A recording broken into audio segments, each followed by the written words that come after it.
Remember Where the Wild Things Are? That was another huge favorite for me. Bony Legs, about the witch lady who lived in a hut with like chicken feet and she tried to eat children. It was kind of crazy. Cloudy with a Chance of Meatballs, that was my jam. Strega Nona, she was like this woman that had like this never-ending pasta pot where all this pasta came out. I wanted spaghetti every time I read that book, or just pasta in general. That's probably one of the reasons why I got an eating disorder.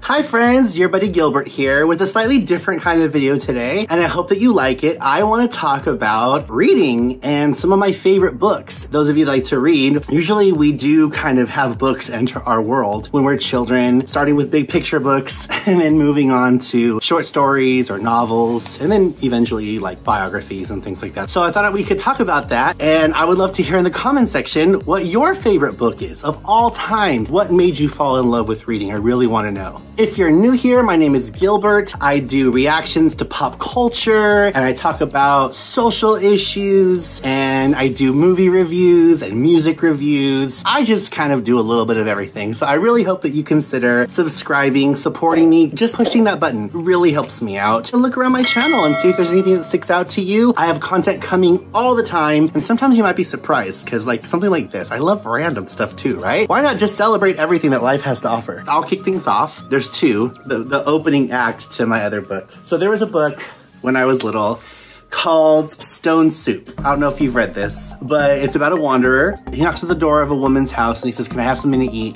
And she lies to him. She's like, "I ain't got nothing for you here. I don't have anything in the garden or whatever." And he's like, "Well, what about if you just give me a stone? That'll be fine." She's like, "A stone? Are you crazy?" He goes, "Yeah, I can make soup from a stone. Just here, get me a pot of water." So he still kind of tells her what to do, and he puts the stone into the water and starts boiling. And he slowly, one by one, is like, "It would be even faster boiling if you threw in this, and then, oh, it would smell better if you did this." So she goes to the garden. She does have a whole bunch of stuff in the garden. And before you know it, every little bit starts piling up and it has all these delicious ingredients and it's delicious soup, and they eat a big old meal. This was a cozy moment. As a kid, I was like maybe 7 years old with my mom, and I asked her if we could make stone soup and put the same stuff that they put in here. So we did get a stone.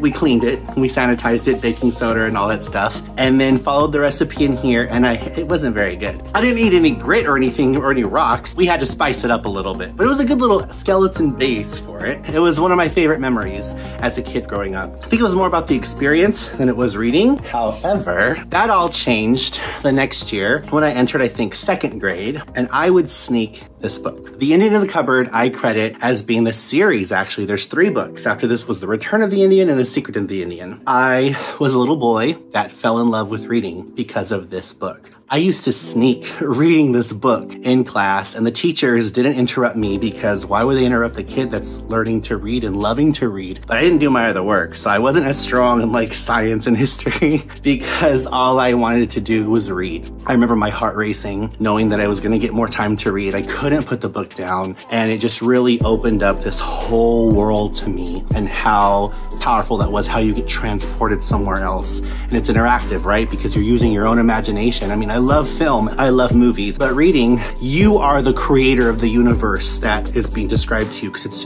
you're the one building it. You guys, I'm preaching to the choir. Y'all know what I mean. Real quick before I go, I had to give some shout outs to some other children's books that I loved growing up. Remember Where the Wild Things Are? That was another huge favorite for me. Bony Legs, about the witch lady who lived in a hut with like chicken feet and she tried to eat children. It was kind of crazy. Cloudy with a Chance of Meatballs, that was my jam.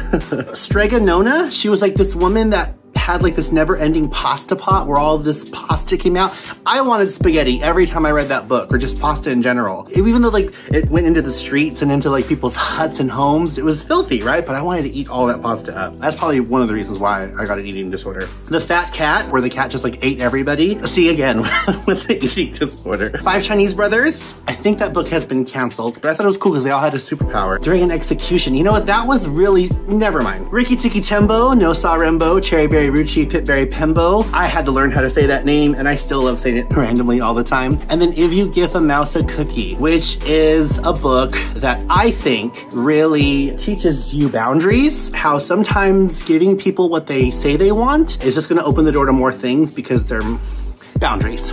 I'll just stop it there because that can get me on a whole tangent. But just how to learn when to say yes and when to say no, which was really important for my life. So enough with my jibber jabber. Thank you so much for hanging out with me. I hope that you enjoyed this. If you are new to my channel, please subscribe, hit the like button, and drop me a comment. Please tell me what book you really enjoyed reading as a kid. What is the book that got you to fall in love with reading? I want to hear all about it. I love you. Have a good weekend. And I'll talk to you guys later. Bye.